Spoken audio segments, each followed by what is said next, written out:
సురేష్ గారు, వాసిరెడ్డి మురళి గారు అండ్ మీ అందరికీ నా యొక్క వందనాలు. మీ అందరి మధ్యలో ఇలా స్పెండ్ చేయడం ఆఫ్టర్ లాంగ్ టైం తర్వాత చాలా హ్యాపీగా ఉంది. ఎందుకంటే మీ అందరినీ చూస్తే ఒక ఇన్స్పిరేషన్ కలుగుతుంటుంది. యూత్ కంటే ఎక్కువగా కష్టపడి పని చేస్తుంటారు.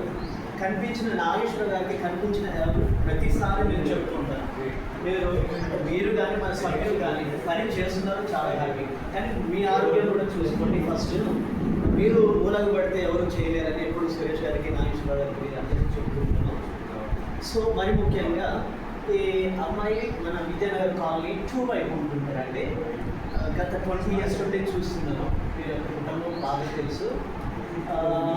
కాలనీలో ఉన్న పెద్దలు కొంతమంది అఫీషియల్స్ కానీ కాలనీలలో అక్కడ పిల్లలకు ఈ పిల్లలకు వాళ్ళకి అన్ని ఫెసిలిటీస్ ఉన్నాయి. మిగతా పిల్లలు చదవడానికి ఇంట్లో పేరెంట్స్ అన్ని ప్రొవైడ్ చేస్తున్నారు.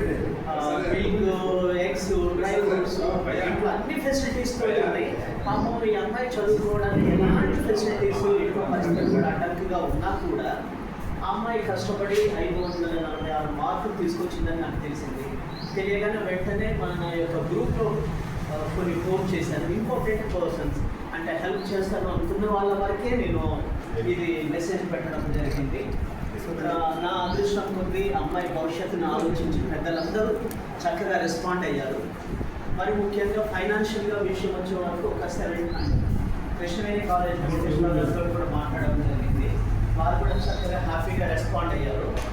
సో సేమ్ టైం నేను మెసేజ్ పెట్టిన కొంతమంది ఫ్రెండ్స్ సర్కిల్లో ఇమ్మీడియట్లీ శ్రీనగర్ కాలనీ కోనేరు పూర్ణ గారు, మన ఎక్స్ మినిస్టర్ కోనేరు నాగేశ్వరరావు గారి పెద్ద కుమారుడు రెస్పాండ్ అయ్యి, అరే ఎంత కావాలి అని అంటే మీ ఇష్టం అండి అనగానే నేను ఒక 5,000 పంపిస్తానని చెప్పాను. అలాగే ఎల్కే నగర్లో మన చంద్ర మధు గారు, ఆయన ఒక 5,000, నేను ఒక 2.5, లౌక్య జానకిరామ్ గారు ఒక 2,000, నరసింహరావు టీచర్ గారు ఒక 1,000, డాక్టర్ చారి గారు ఒక 500, గుడ్ల సతీష్ అనే ఒక ఫ్రెండ్ 500 అండ్ ముఖ్య రాజేంద్ర ప్రసాద్ అనే అతను ఒక 500. వీళ్ళు చెప్పిన అమౌంట్ 17,000 వరకు అవసరం ఉంటే దేవుడి కృప వలన మీ అందరి సహకారం వలన ఆ 17,000 అమౌంట్ వరకు నేను చేయగలిగాను. తర్వాత నేను బుక్స్ విషయం అని కాదు, నాకు ఐడియా కూడా లేదు యాక్చువల్లీ. మన సార్ నోటీస్కు, సురేష్ గారి నోటీస్కు, నాగేశ్వర గారి నోటీస్కు నేను తీసుకొచ్చాను. అయితే ఫైనాన్షియల్గా ఇంతవరకు మనం ఎప్పుడూ ఏం చేయలేకపోయాము. గవర్నమెంట్ స్కూల్స్ బుక్స్ ప్రొవైడ్ చేస్తున్నాము. ఆ పాపకి ఏదైనా బుక్స్ అవసరం అయితే మనం అందరితో డిస్కషన్ చేసి కంపెనీ పిలిచి అసోసియేషన్ ద్వారా మనం మాట్లాడి మేము ఏమైనా అరేంజ్ చేస్తామని వెంటనే సురేష్ గారు, నాగేశ్వరరావు గారు రెస్పాండ్ అయ్యారు.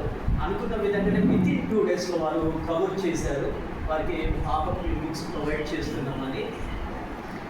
రియల్లీ నాకైతే అంటే కొన్ని చూస్తుంటే ఇప్పుడు సార్ ఒక మెసేజ్, వాళ్ళ ఫ్రెండ్ దగ్గర ఒక మెసేజ్ వచ్చింది, మురళి గారు ఒక కామెంట్ చేశారు. కొన్ని టీవీలో కొన్ని భయంకరమైన న్యూస్ చూస్తున్నాను. అంటే ఒక 500 దగ్గర కూడా మర్డర్లు చేసుకునే రోజులు ఉన్నాయి. ఆ సిచ్యువేషన్లో మానవత్వం ఇంకా బతికే ఉంది అని మీ అందరి యొక్క కోఆపరేషన్ సహకారం ద్వారా ప్రూవ్ చేయగలిగారు. మీ అందరికీ మరి ఒకసారి కృతజ్ఞతలు. అమ్మాయిని గుర్తు పెట్టుకొని మీరందరూ బెస్ట్ చేయగలరు. ఫ్యూచర్ ఆల్సో మీ యొక్క సపోర్ట్ ఉంటే అమ్మాయి ఫ్యూచర్ చాలా బాగుంటుంది. సో మీ అందరికీ మరి ఒకసారి కృతజ్ఞతలు. Thank you all.